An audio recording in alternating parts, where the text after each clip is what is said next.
বাজারের এই পারাবার, এই যে তা দেখেন একেবারে সর্বশেষে লেখা আছে তা শ্রীমদ ভগবদ গীতা। তা মানে তরুণী অম্বুজ, গীতা একটা নৌকা। তরুণী মানে কি নৌকা, গীতা একটা নৌকা। তরুণী অম্বুজ, এটা কেমন নৌকা? এটা সাধারণ কোন নৌকা নয় গো।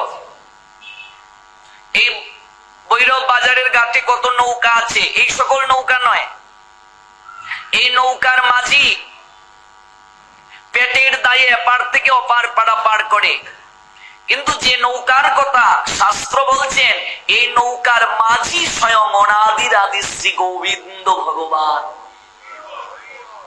But those who worship me, giving up all their activities unto me and being devoted to me without deviation, engage in devotional service and always meditating upon me, having fixed their minds upon me, O son of Partho, say all parts, Supreme being Krishna, Srimad Bhagavad Gita, 12 chapter, 6 and 7 verse, Bhakti Yug, দ্বাদশ অধ্যায় 6-7 নম্বর শ্লোক। ভগবান বলছেন, সর্বকর্ম যারা আমাতে করে সমর্পণ। বিষয়টা এত সহজ নয়। সর্বকর্ম যে আমাতে করে সমর্পণ, আমি যে কর্ম করব সকল কর্মটা ভগবানকে অর্পণ করার কথা বলছেন গীতায়, শ্রীমদ ভগবদ গীতায়। ভগবান কখন সবচেয়ে কষ্ট পান মা? যখন আমি বলি আমার পুত্র, আমার কন্যা, আমার ব্যবসা, আমার চাকরি, ভগবান সবচেয়ে বেশি কষ্ট পান। তাহলে এই জগতে চলতে গেলে আমার না বলে তো থাকা যাবে না। হ্যাঁ, আমিও বলছি, আপনিও বলছেন, এটা তো না বলে থাকা যাবে না। এটাই তো পরীক্ষা। এই পরীক্ষায় উত্তীর্ণ যে হবে সেই তো গোপালের চরণ প্রাপ্ত হবে, না হলে তো সবাই চলে যেতে পারত। আজ থেকে অভ্যাস করুন। ওমা, যদি আপনাকে কেউ জিজ্ঞেস করে তোমার সন্তান কজন গো, তখন আপনি বলেন 2 ছেলে 1 মেয়ে, 1 মেয়ে 3 ছেলে, কিংবা 2 মেয়ে কিংবা 3 ছেলে। আজ থেকে বলবেন আমার নয়, গোবিন্দের দান 2 ছেলে 1 মেয়ে। তখন আর কোনো অপরাধ রইবে না। ক্রেডিটটা গোবিন্দকে দিতে হবে, আমরা ক্রেডিটটা গোবিন্দকে দিতে পারি না। এটাই তো আমাদের দুর্ভাগ্য। এটাই তো কর্মযুগের কথা। কর্মযুগ যখন পড়বেন, গৃহীকে, ও মায়েরা, গৃহী যারা, আমরা সবাই এখানে গৃহী না, কেউ সন্ন্যাসী আছি। গৃহীদের কোন যুগটা পড়া উচিত? কর্মযুগ, 3য় অধ্যায়টা পড়া উচিত। তাই কর্মযুগ তো প্রতিদিনই পড়ছি, কই পরিবর্তন তো হচ্ছে না। সর্বপ্রথমে ক্রেডিটটা গোবিন্দকে দাও। সমস্ত সখীরা পুষ্প চয়ন করে কানন থেকে অনুরাগের সুতো দ্বারা মালা গাঁথে, মালাটা হাতে নিয়ে আসে, এনে রাধারানীর কাছে দিয়ে বলে, ওগো শ্রীমতী, ওই মালাটা শ্যাম সুন্দরকে পরিয়ে দাও। আচ্ছা, একটা প্রশ্ন আসতে পারে না বাবা, যে সখীরা এত কষ্ট করে পুষ্প চয়ন করলো, মালা গাঁথলো, তারা কি গোবিন্দের গলায় পরাতে পারে না? রাধারানীকে কেন দিল? প্রশ্ন আসতে পারে না? এত কিছু করতে পারলো, মালাটাও তো তারা পরাতে পারতো, সেই যোগ্যতা আছে, কিন্তু রাধারানীকে কেন দিল? এটাই হচ্ছে ক্রেডিট। যারা এমন করে ক্রেডিট দেবে, তাদের কোনো কর্ম কখনো বন্ধনের কারণ হবে না। কর্ম নিয়ব অধিকারতে মা ফলেষু কদাচন মা কর্ম ফল হেতু ভূমার্তে সঙ্গ অস্ত অকর্মণি। ভগবান বলছেন, কর্মে তোমার অধিকার আছে অর্জুন, ফলে কখনো তোমার অধিকার নাই। কখনো নিজেকে কর্ম ফলের হেতু বলে মনে করিও না। কখনো সধর্মীর আচরণ থেকে তুমি বিস্ফোরিত হইও না। কর্মযুগ শ্লোক কটা? 43টা। ভগবানের কটা? 40টা। অর্জুনের কটা? 3টা। এই 43টা শ্লোক প্রত্যেক দিন পাঠ করবেন। সংস্কৃত পারেন না, বাংলা অনুবাদটা পড়ুন। পড়তে পড়তে দেখবেন একদিন না একদিন ভেতরে প্রেম জেগে গেছে। অভ্যাস করো মা, আজ থেকে বলো। কোন জায়গায় গিয়েছ, স্বাভাবিকভাবেই সামাজিকতার খাতিরে প্রশ্ন করা হয়, সন্তান তোমার কজন গো? তখন আমরা বলি 2 ছেলে 1 মেয়ে। কিন্তু আজ থেকে বলো, আমার নয়, গোবিন্দের দান, 2 ছেলে 1 মেয়ে। দেখবে ওই গোবিন্দই তোমার সন্তানকে সর্বদা দেখে রাখবেন। আচ্ছা ও বাবা, 1 মণ চালের বস্তা কেউ যদি মাথায় নিয়ে দাঁড়িয়ে থাকে তার কষ্ট হবে কি হবে না? কিন্তু সে যদি বস্তাটা কাউকে দিয়ে দেয় তার স্বস্তি হবে কি হবে না? বস্তার ভার দিয়ে দিয়েছে আরেকজনকে, তখন তো তার স্বস্তি থাকবে। ভগবান ভার নিতে রাজি, আমরা দিতে চাই না রে বাবা। ভগবান যে ভার নিতে রাজি, প্রমাণ কোথায়? প্রমাণ 9ম অধ্যায়ে। অনন্য চিন্তয়ন্ত মাম যে জনা পর্যুপাসতে তেসাম নিত্যা অভিযুক্তা নাম যুগস্ক্যমম বহাম মহম। শুনো অর্জুন, অনন্য চিত্তে পরিপূর্ণ ভক্তি সহকারে যারা আমার আরাধনা করে আমাদের নিত্য অভিযুক্ত, সেই সকল ভক্তের যুগ আর ক্ষেম আমি বহন করি, আমি ভার বহন করি।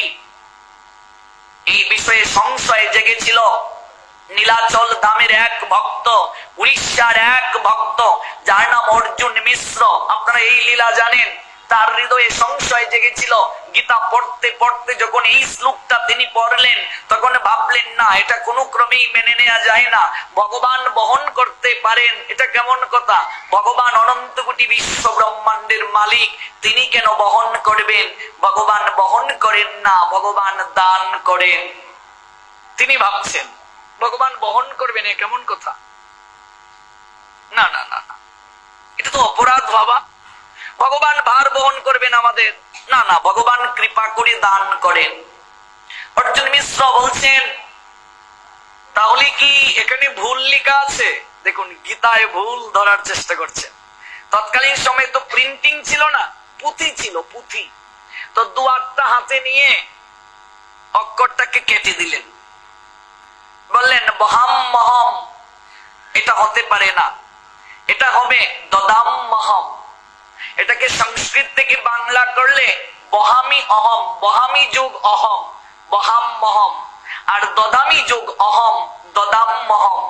দদামি অহম মানে দান করা, আর বহামি অহম মানে বহন করা। ভগবান বহন করেন। ভগবান বলছেন, এই জগৎ সংসারে যা কিছু আছে আমি বহন করি। তো বহন করবেন কি করে?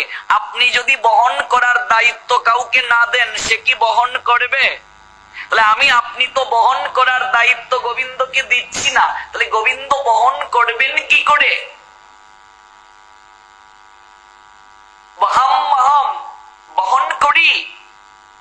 পুঁথিটা এনে কেটে দিলেন, বলছেন না, এটা মিথ্যে কথা লেখা হয়েছে। অনন্ত কোটি বিশ্ব ব্রহ্মাণ্ডের মালিক ভগবান, তিনি বহন করবেন, এটা হতে পারে না। ভগবানকে ছোট করা হলো। দদামি অহম, ভগবান দান করেন। ভগবান মৃদু মৃদু হাসলেন আর বললেন, হে মিশ্রবর, তুমি আমার কথায় সংশয় করছো।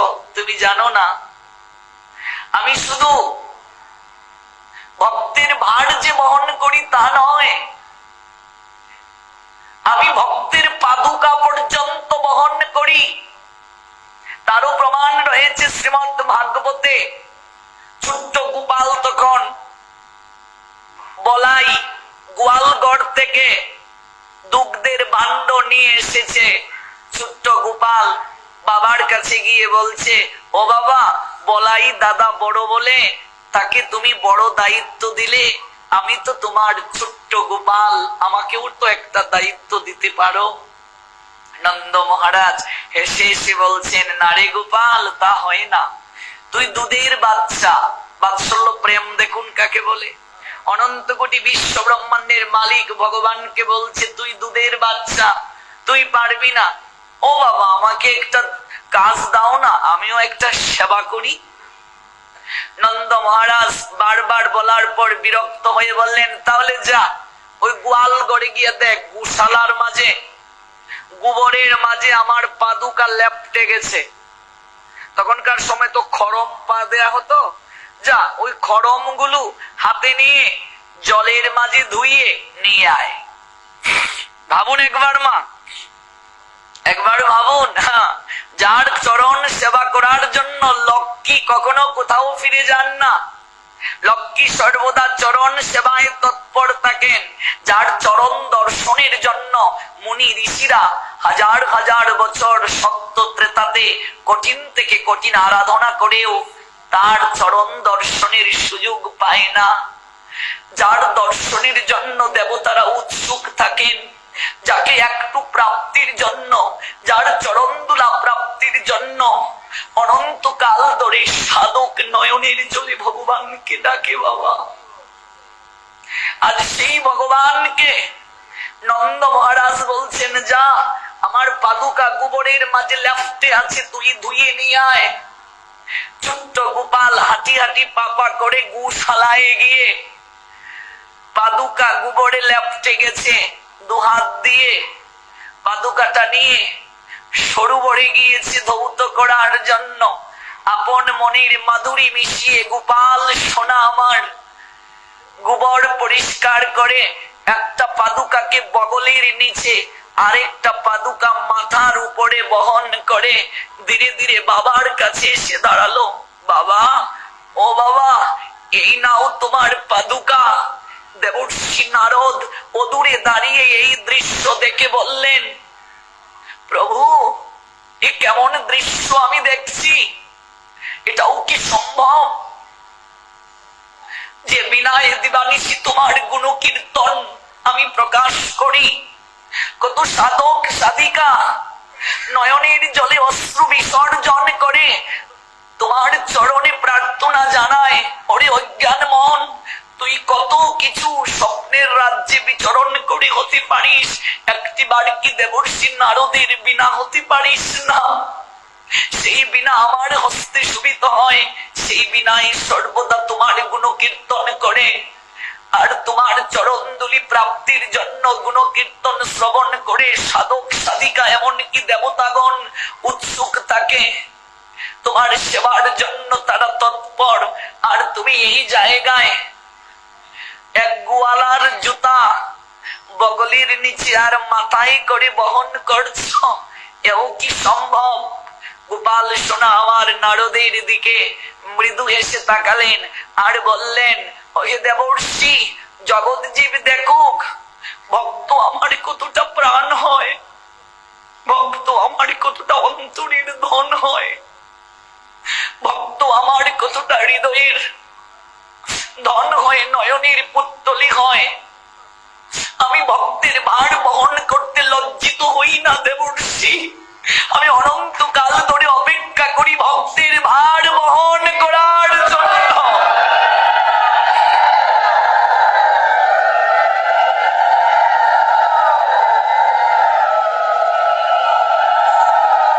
আমি অনন্তকাল ধরে অপেক্ষা করি ভক্তের ভার বহন করার জন্য। কি বলছে আমি বহন করতে পারি না? কি বলছে আমি বহন করতে পারি না? মনে রাখবে মায়েরা, মনে রাখবে, ভগবান কৃপার সাগর গো, তিনি বহন করতে চান। কার ভার বহন করেন তিনি? অভক্তের নয়, ভক্তের। যদি তাই না হতো তাহলে সেই ভগবান আজ অর্জুনের রথের সারথি হয়ে ভার বহন করলেন।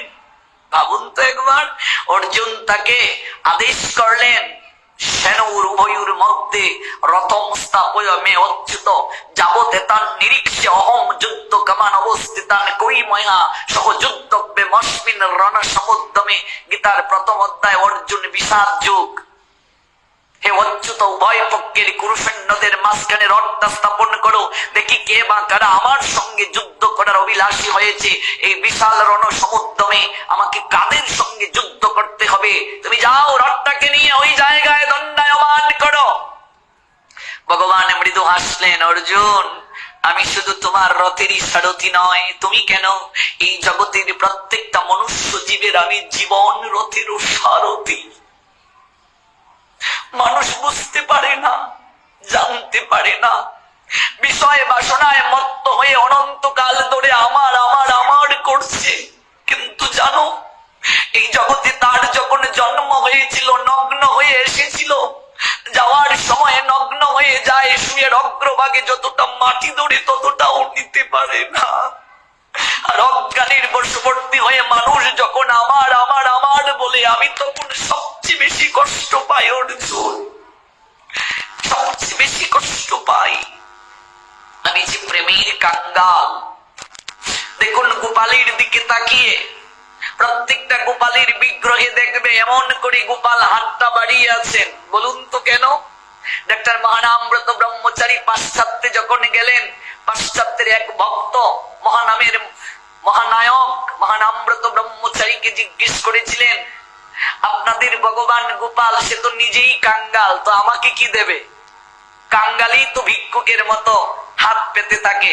মহানামজি হেসে হেসে বলেছিলেন, আপনি কতটা আমাদের সনাতন ধর্ম অনুধান করেছেন আমি জানি না, তবে হ্যাঁ, আমার ভগবান কাঙ্গাল, কিন্তু আপনি জানেন না তিনি কিসের কাঙ্গাল। আমার ভগবান প্রেমের কাঙ্গাল, ভক্তির কাঙ্গাল। অনন্ত কোটি বিশ্ব ব্রহ্মাণ্ডের মালিক আমার ভগবান। তার বাবার নবলক্ষ ধেনু, তার কি খাওয়ার অভাব? এরপরও এই বাড়ি ও বাড়ি চুরি করতে যায়, এটা মাখন ছানা খাওয়ার জন্য নয়, এবাড়ি ও বাড়ি ঘুরে বেড়ায় ভক্তির হৃদয়ের প্রেমকে আস্বাদন করার জন্য, ভক্তিকে আস্বাদন করার জন্য। ভক্তির কারণে, প্রেমের কারণে বৃহৎ ভগবান ক্ষুদ্র হয়ে মায়ের হাতে বাঁধনে পর্যন্ত বন্দী হয়ে যান। এরই নাম দাম বন্ধন লীলা। এজন্যই আমার ভগবানের একটা নাম দামোদর। আমার ভগবান প্রেমের কাঙ্গাল।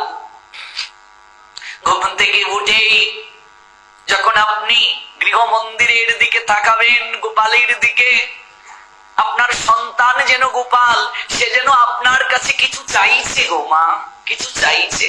তাই আজ থেকে অভ্যাস করুন, আমার নয় ভগবানের দান সন্তান।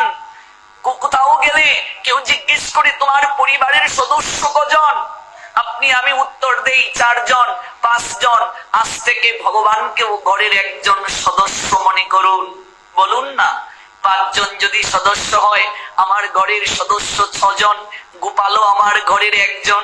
ওমা, তোমার যদি 2টা ছেলে হয়, আজ থেকে কেন মনে করতে পারো না গোপালও আমার বড় ছেলে? এরই নাম কর্মযোগ। কর্মটা নিজে করতে হবে, ফলটা দিতে হবে ভগবানকে। আর দিতে হবেই, কারণ আমি এই জগতে কিচ্ছু নিয়ে আসি নাই। ব্যবসাটাও নিয়ে আসি নাই, চাকরিটাও নিয়ে আসি নাই, স্ত্রীটাও আমার সঙ্গে আসে নাই, স্বামীটাও সঙ্গে আসে নাই, পুত্র কন্যা পরিজন কেউ সঙ্গে আসে নাই। আর যাওয়ার সময় কেউ আমার সঙ্গী হবে না, কেউ হবে না বাবা। কে বলেন ভগবান বহন করেন না? প্রতিটা অক্ষর কেটে দিলেন মিশ্র বর। গীতার প্রতি তার এত অনুরাগ। খুবই গরিব তিনি, ভিক্ষান্নে জীবন নির্বাহ করেন। 1 সপ্তাহ টানা বৃষ্টি হলো, ভিক্ষায় যেতে পারেন নাই। স্ত্রী এসে বলছেন, ওগো তুমি এমন করে গীতা নিয়ে বসে রইলে, আহার কি হবে? ঘরে যে তন্ডুল নেই, প্রসাদ না পেলে শরীর চলবে কি করে?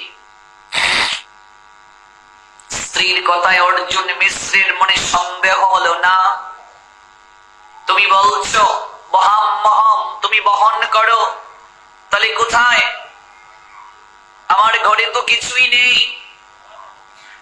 তুমি কৃপা করে দান করতে পারো, কিন্তু তুমি বহন করতে পারো না, এটা আমার বিশ্বাস হচ্ছে না। পরের দিনে বৃষ্টি থেমে গেল। অষ্টম দিবসে ভিক্ষায় বের হলেন অর্জুন মিশ্রবর। সারাদিন ভিক্ষা করে প্রচন্ড রৌদ্রের তাপে ক্লান্ত হয়ে বৃক্ষের নিচে শুয়ে পড়লেন, কিছুই পেলেন না তিনি। মধ্যাহ্নকালীন সময়ে দুটি বালক, একটা শ্যামবর্ণ শ্যামল সুন্দর, আরেকটা কৃষ্ণ বর্ণ, এসে দরজার সামনে দাঁড়ালো। মা, কে আমায় মা বলে ডাকে? আমি তো সন্তানহীনা, বিবাহের এতটা দিন হয়ে গেল, আজও মা ডাকির সুযোগ পেলাম না। আমি দরিদ্র ব্রাহ্মণের পত্নী, আমাকে মা বলে কি ডাকছে?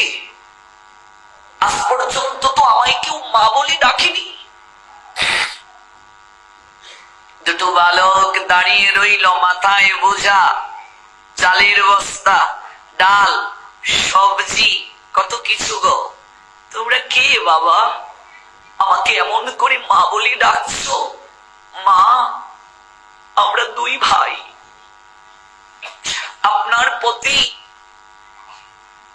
চাল ডাল সবজি রাজার ভান্ডার থেকে দিয়ে আমাদের পাঠিয়েছেন। এত সবজি, এত চাল ডাল?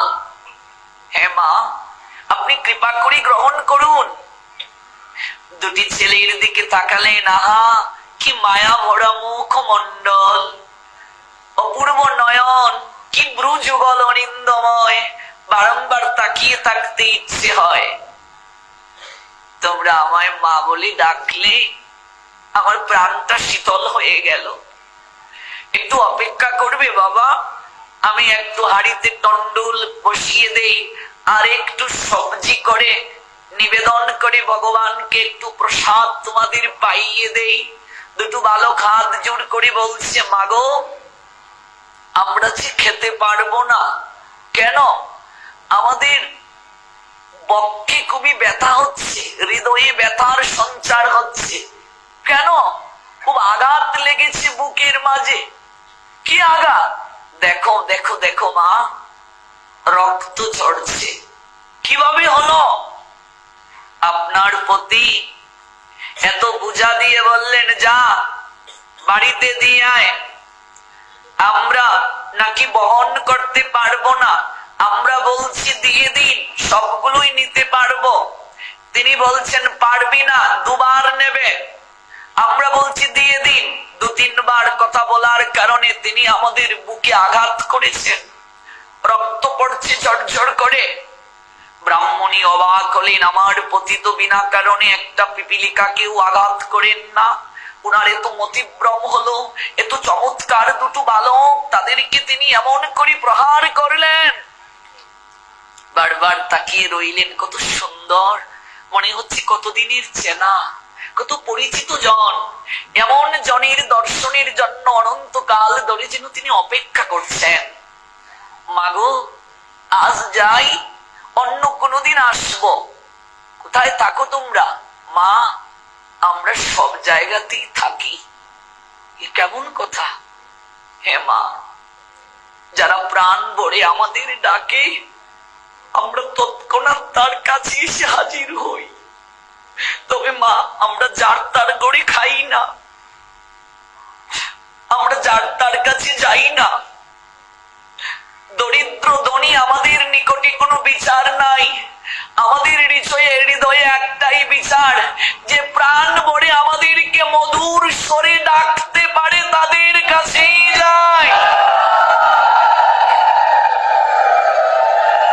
যাই মা, আজ যাই, আবার কোনদিন আসবো।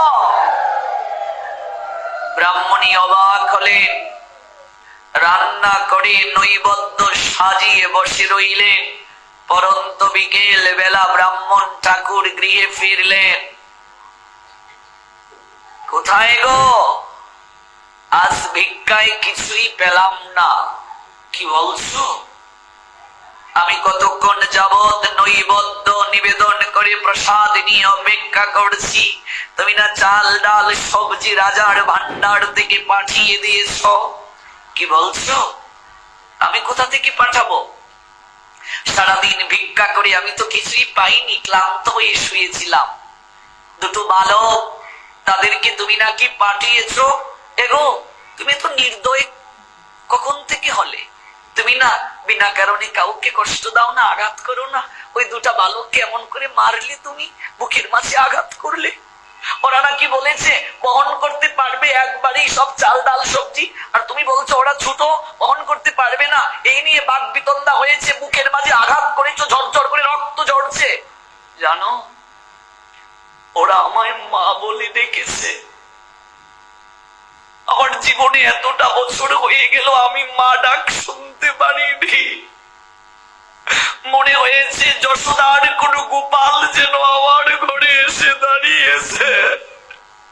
আমার অতৃপ্ত হৃদয়টা শান্ত হয়ে গেছে গো। আমি কত করে বললাম একটু প্রসাদ পেয়ে যা তোরা।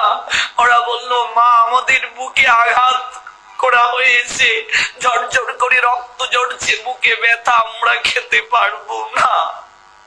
ব্রাহ্মণ ঠাকুর অবাক হলেন, কি বলছো তুমি? ওগো আমি সারাদিন ভিক্ষা করে কিছু পাইনি গো। কি বলছো তুমি? আমি তাদেরকে আঘাত করব কেন? চাল ডাল পাবো কোথায়? এত চাল ডাল সবজি বলো না। ওরা দেখতে কেমন? ওরা একজন কৃষ্ণ বরণের, একজন শ্যামল বরণের। দেখে যেন মনে হয়েছে গো কানাইয়ার বলাই। কি অপূর্ব মুখমণ্ডল, কি চাহনি, আর কি মধুর কথা। প্রাণটা জুড়িয়ে গেছে। মিশ্রবর মাটিতে লুটিয়ে পড়লেন, সজোরে হস্ত মুষ্টি করে বুকের মাঝে আঘাত করতে লাগলেন। ওগো তুমি কি করছো? তুমি জানো না, তুমি জানো না প্রিয়া, তুমি কাদেরকে দর্শন করেছ? তুমি জানো না ওরা আর কেউ নয় গো, ওরাই কানাইয়ার বলাই দুই ভাই এসেছে তোমার দুয়ারে। ওরাই গীতার প্রাণ পুরুষোত্তম শ্রী গোবিন্দ, তারই সাংস প্রকাশ বলরাম। ওগো আমার মতো পাপী, আমার মতো অপরাধী আর কেউ নাই গো। আমি আঘাত করেছি গো, আমি আঘাত করেছি। আমি গীতার শ্লোকটা কেটে মহাম্মহমের জায়গায় দদাম্মহম লিখে রেখেছি। আমি ভেবেছি ভগবান কখনো বহন করতে পারেন না, তিনি অনন্ত কোটি বিশ্ব ব্রহ্মাণ্ডের মালিক, তিনি কৃপা করে ভক্তকে দান করেন। কিন্তু তিনি দেখালেন গীতা যে তার হৃদয়, গীতা মে হৃদয়ং পার্থ, গীতা তার হৃদয়। গীতায় যদি কোনো আঘাত করা হয়, গীতার যদি কোনো বিকৃতি ঘটানো হয়, গীতার নামের ভগবানের হৃদয় থেকে রক্ত ঝরে। ভালো করে জানতে হবে বিষয়গুলো। ভগবানের হৃদয় থেকে রক্ত ঝরে। গীতা মে হৃদয়ং পার্থ, গীতা মে সারমুত্তমম, গীতা মে জ্ঞান মত্তুগ্রম, গীতা মে জ্ঞান মব্বয়ম, গীতা মে চুত্তমং স্থানং, গীতা মে পরমং পদম, গীতা মে পরমং গুজ্জং, গীতা মে পরম গুরু, গীতাশ্রয়হম তিষ্ঠামি, গীতা মে পরমং গৃহং, গীতা জ্ঞানং সমাশ্রিত ত্রিলোকং পালয়ামহম। ভগবান বলছেন হে পার্থ, হে পৃথার পুত্র, গীতা আমার হৃদয়, গীতা আমার সার সর্বস্ব, গীতা আমার জ্ঞান সমগ্র, গীতা আমার পরম পদ, গীতা পরম গোপনীয় জ্ঞান, গীতা পরম গুরু। পরম মানে শ্রেষ্ঠ, শ্রেষ্ঠ মানে যার উপরে আর কোনো কিছু হয় না। এই যে গীতার জ্ঞান, এই যে গীতার পারমার্থিক বিদ্যা সমন্বিত জ্ঞান, এই জ্ঞানকে সকল জ্ঞানের রাজা বলা হয়েছে। এই জন্য 18টা অধ্যায়ের মাঝে একটা অধ্যায় নবম অধ্যায়, এই নবম অধ্যায়ের নাম রাজবিদ্যা, রাজগুহ্য যুগ। এই রাজবিদ্যা রাজগুহ্য যুগের 2 নম্বর শ্লোকটা পড়বেন। রাজবিদ্যা রাজগুহ্যম পবিত্রমিদম উত্তমম, প্রত্যক্ষ অবগমম ধর্মম সুসুকম কর্তুম অব্যয়ম অর্জুন। এই জ্ঞান সকল জ্ঞানের রাজা। রাজা যার হয়ে যায়, রাজত্ব যেমন আপনা থেকে হয়ে যায়, এই জ্ঞান যারা একবার লাভ করে জগতের সকল জ্ঞান আপনা থেকে তার লাভ হয়ে যায়। এই জ্ঞান সকল জ্ঞানের রাজা, এটা অত্যন্ত গোপনীয় জ্ঞান। হে অর্জুন, আমি তোমায় কেন দান করছি জানো?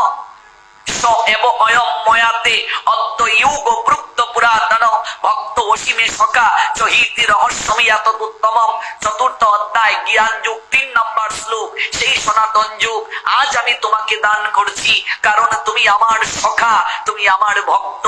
এই পরম বিজ্ঞানের অতি গুরু রহস্য তুমি হৃদয়ঙ্গম করতে পারবে। তুমি ব্যতীত এই জ্ঞান কারো পক্ষে লাভ করা সম্ভব নয়। তোমার মাঝে আনুগত্যশীলতা আছে, তোমার মাঝে ভক্তি রয়েছে, তোমার মাঝে প্রাপ্তির আকাঙ্ক্ষা রয়েছে। কোন প্রাপ্তি? প্রেমধন প্রাপ্তির আকাঙ্ক্ষা রয়েছে। এজন্যই এই গোপনীয় জ্ঞান সবাই লাভ করতে পারে না। নিষ্ঠা যার নাই, শ্রদ্ধা যার নাই, সে কখনো গীতার জ্ঞান, ভগবত জ্ঞান লাভ করতে পারে না। আর মনে রাখবে মা, ভগবত জ্ঞান যার নাই, তার কখনো দুঃখময় সংসারের যন্ত্রণা শেষ হবে না। আমি তুমি কর্মক্ষেত্রে অর্জুন, কি ভাবছো? এই সংসারটা তোমার আমার সংসার, এটা কুরুক্ষেত্র। কুরুক্ষেত্রের যুদ্ধ 5000 বছর আগে হয়েছে। এটা তো লীলা, তত্ত্ব হচ্ছে কুরুক্ষেত্রের যুদ্ধ আজও চলছে। ঘড়ি ঘড়ি কুরুক্ষেত্র চলছে। এই শরীরের মাঝে কুরুক্ষেত্রের যুদ্ধ চলছে। রিপু রিপু যুদ্ধ করছে। এখানে বসে আছি, মন চলে গেছে ব্যবসা প্রতিষ্ঠানে, এখানে বসে আছি, আমার ইন্দ্রিয় গুণ আমাকে বারবার উৎপাত করছে চলে যাওয়ার জন্য। এটা কি যুদ্ধ নয়? বিজাতীয় সত্তার সঙ্গে স্বজাতির যোদ্ধা, দেহে রিপু 6 জনা, তারা কথা শোনে না, সাধন পথে চলতে আমায় করে গো মানা। তারা 6 জনার 6 দিকে টানে, কেউর কথা কেউ মানে না। গুরু আমার উপায় বলো না, গুরু তোমায় ডাকতে পারলাম না। প্রতিনিয়ত আমাদের যুদ্ধ করতে হচ্ছে। কার সঙ্গে? ইন্দ্রিয়ের সঙ্গে। ইন্দ্রিয়ের রাজাকে মন। সংসারটা একটা কুরুক্ষেত্র। এই কুরুক্ষেত্রে দিবানিশি আমরা যুদ্ধ করছি, দিবানিশি যুদ্ধ করছি গো। ইন্দ্রিয় শরীরে 10টা, চক্ষু, কর্ণ, জিহ্বা, নাসিকা, ত্বক, হাত, পা, মুখ, বায়ু, উপস্থ, রিপু 6টা, কাম, ক্রোধ, লোভ, মোহ, মদ, মাৎসর্য। ইন্দ্রিয় রিপু দিবানিশি আমাকে আপনাকে উৎপাত করছে। এই যে শ্রীমদ্ ভগবত গীতায় রথ দেখতে পাচ্ছেন, এই রথটা আর কোন রথ নয়, দেহটা হচ্ছে রথ। পুরী দামি যে রথ হয়, রথ টানে ঘোড়া দ্বারা, আর দেহটা রথ। রথ যিনি চালান, রথের মাঝে জগন্নাথ থাকেন। দেহটা যদি রথ হয়, ভেতরে কে আছেন? ভগবান আছেন কি নেই? পরমাত্মা আছেন। ভগবান পরমাত্মা, তিনি আত্মা রূপে, জীবাত্মা রূপে আমাদের ভেতরে আছেন। পরমাত্মারই অংশ তো জীবাত্মা।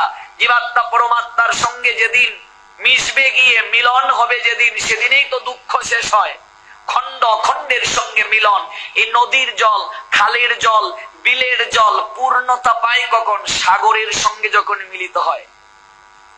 খণ্ড যতদিন না অখণ্ডের সঙ্গে মিলিত হবে, ততদিন পূর্ণতা হয় না। এই জীবাত্মা পরমাত্মার সঙ্গে গিয়ে মিলিত হয়। তাহলে দেহটা রথ, রথই হচ্ছে আত্মা, জীবাত্মা। রথের চালককে বুদ্ধি, বুদ্ধি রথটাকে চালায়। তাইলে আপনি ঘোড়া পাবেন কোথায়? ইন্দ্রিয়গণ হচ্ছে ঘোড়া। আচ্ছা ও মা, ঘোড়া যখন কেউ চালায়, একটা লাগাম থাকে কি থাকে না? লাগাম, লাগাম যদি ঠিক মতো টানতে পারে, ঘোড়াকে বসে রাখা যায়। আর ঘোড়া দুর্দান্ত গতিতে ছুটলো, লাগাম যদি টানা না যায়, ঘোড়াকে আটকানো যাবে? তাহলে ইন্দ্রিয়গণ ঘোড়া, মন হচ্ছে লাগাম। মন, মন হচ্ছে লাগাম বাবা। মনটা যদি টেনে রাখতে না পারো, ইন্দ্রিয় নামক ঘোড়া এমন দ্রুত গতিতে দৌড়বে, সংসার কুরুক্ষেত্রে তুমি দৌড়তে থাকবে, তুমি কখনো লক্ষ্যে পৌঁছতে পারবে না। এই হলো গীতার তত্ত্ব। ইন্দ্রিয়গণ ঘোড়া, মন হচ্ছে লাগাম, সংসার বিষয়ে ভূমি হচ্ছে বিচরণ ক্ষেত্র কুরুক্ষেত্র। এই জায়গায় রথে চড়ে গোবিন্দ গীতার জ্ঞান দান করছেন অর্জুনকে। সাধুগণ বৈষ্ণবগণ ওনারা হচ্ছেন গুরুদেবের প্রতিনিধি। তারা এসে সংসার কুরুক্ষেত্রে আমরা যোদ্ধা, আমাদেরকে জানিয়ে যাচ্ছেন। কি জানাচ্ছেন আমাদেরকে? কি করে চলতে হয়।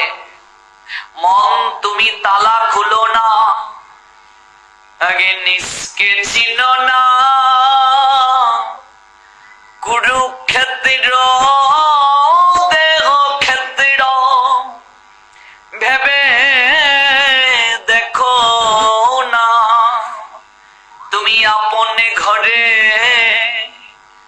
আধার রাখো, মন্দির মঠে জ্বালাও বাতি। কথাটা বুঝতে পেরেছেন? আপন ঘরে আধার রাখো, আধার মানে কি? অন্ধকার। আর মন্দির মঠে জ্বালাও বাতি। দেখবেন আমরা মন্দিরে যাই, প্রদীপ নিয়ে নিয়ে যাই। বর্তমানে ফ্যাশন হয়ে গেছে মোমবাতি। মনে রাখবেন, মোমবাতি কখনো মঙ্গলজনক কাজে লাগে না। এগুলো খ্রিস্টানদের সংস্কৃতি। ও মায়েরা, সনাতন সম্পর্কে ভালো করে জানো।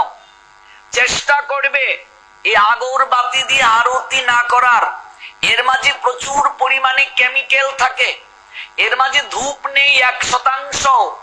ধূপ দিয়ে আরতি করার চেষ্টা করবে। ধূপের মাঝে অ্যান্টিভাইরাস থাকে।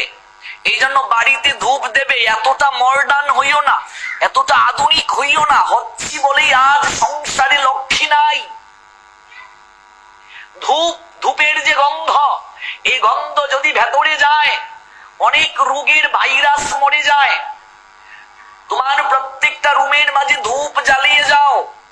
আগরবাতিতে প্রচুর কেমিক্যাল। মোমবাতি যদি কোনো নৈবেদ্যের সঙ্গে লাগে, সেই নৈবেদ্য গোবিন্দের সেবায় লাগে না। প্রদীপ জ্বালাতে হয়, সেই প্রদীপ তেল দিয়ে নয়, ঘি দিয়ে। যদি অসমর্থ হও তিলের তেল দিয়ে, তাতেও যদি না পারো সূর্যমুখীর তেল দিয়ে। সনাতনীরা প্রদীপ জ্বালায়, মোমবাতি নয়। সনাতনীরা প্রদীপ নিবায় না, প্রদীপ জ্বালায়। এই জন্য উপনিষদ বলছেন, আমাকে অন্ধকার থেকে আলোর পথে নিয়ে যাও, আমাকে দুঃখ থেকে পরম আনন্দের জায়গায় নিয়ে যাও, আমাকে মৃত্যু লোক থেকে অমৃত লোকে নিয়ে যাও। আর উপনিষদের সার হচ্ছে গীতা। আছে কিনা এই প্রমাণ? সর্ব উপনিষদ গাব দুগিদা। একটু বাড়িয়ে দাও। গোপাল নন্দন, একটু বাড়বে। পার্থ বৎস সুধীর ভুক্তা দুগ্ধং গীতায় অমৃত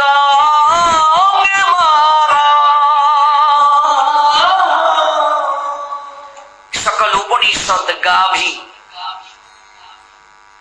ও মা, গাভী থাকলেই শুধু হবে গো? দুধ পেতে গেলে বাছুর দরকার আছে কি নেই? গাভী আছে, বাছুর আছে। যদি দুহন করতে কেউ না জানে, দুধ পাওয়া যাবে? তাহলে বাছুরকে সর্ব উপনিষদ গাব দুগ্ধা গোপাল নন্দন।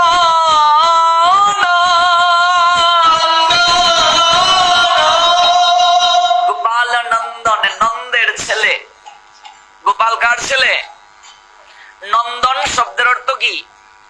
পুত্র, ছেলে। নন্দ, নন্দনম, নন্দ নন্দনম সংস্কৃত শব্দ। তাহলে গোপাল হচ্ছে বাছুর। গোপাল কি? বাছুর। দেবে গাভীর স্তনের মাঝে গোপাল এরকম খেয়েছে, গাভীর স্তনকে মায়ের স্তনের মতো মুখের মাঝে পুড়ে নিয়ে দুগ্ধ খেয়েছে গোপাল। সনাতনী হিন্দুরা গাভীকে সম্মান করে কেন সবচেয়ে বেশি? আমাদের ভগবান গোপাল গাভীকে মায়ের নিয়ায় বাৎসল্য প্রেম আস্বাদন করেছেন। গাভীগণ বৃন্দাবনের গোপালকে স্তন পান করিয়েছে। স্তন পান যদি কেউ করায় সে মাতৃতুল্য কি তুল্য নয়? মাতৃতুল্য। এই জন্য সনাতনীরা গাভীকে খুব সম্মান করে, মায়ের ন্যায় দর্শন করে। নন্দের নন্দন হচ্ছে বাছুর, সকল উপনিষদ হচ্ছে গাভী, সর্ব উপনিষদ গাব দুগ্ধা, গোপাল নন্দন। তাহলে দুধটা দুহাবে কে? স্বয়ং পরমেশ্বর ভগবান কৃষ্ণ। গোয়ালা, গোয়ালা হচ্ছে দুধ দোহন কর্তা। তিনি যদিও গাভীর সঙ্গে বাছুর হয়ে প্রেমাস্বাদন করেছেন, কিন্তু এই গীতাতে বাছুর হচ্ছে অর্জুন। গীতায় বাছুরকে পার্থ বৎস। আর ভাগবতে আমরা দেখতে পাই তিনি গাভীর দুগ্ধ পান করেছেন কি করেননি? বাছুরের ন্যায় পান করেছেন। কিন্তু এই গীতাতে এই শ্লোকে বাছুরকে পার্থ, পার্থ বৎস। তাহলে গাভী পেলে উপনিষদ, দোহনকর্তা পেলে কৃষ্ণ, বাছুর পেলে অর্জুন। বাছুর দেখবে গাভীর ওলাট স্তনের মাঝে এমন দেয়, দেখি দেয় না? যদি এমন না দেয় দুগ্ধ আসবে না। তাহলে অর্জুন কি করেছেন? মাঝে মাঝে প্রশ্ন করেছেন। এরকম একটা ভগবানকে প্রশ্ন বান ছুড়ে দিয়েছেন, প্রশ্ন না করলে উত্তর আসবে কি করে? কয়টা প্রশ্ন? 85টা প্রশ্ন। উত্তর দিচ্ছেন ভগবান 574টা শ্লোকে। আর সেই প্রশ্ন আর উত্তরের কথোপকথন একজন অন্ধকে জানাচ্ছে তার মন্ত্রী। সে শুধু জন্মান্ধ নয়, 5 প্রকার অন্ধ।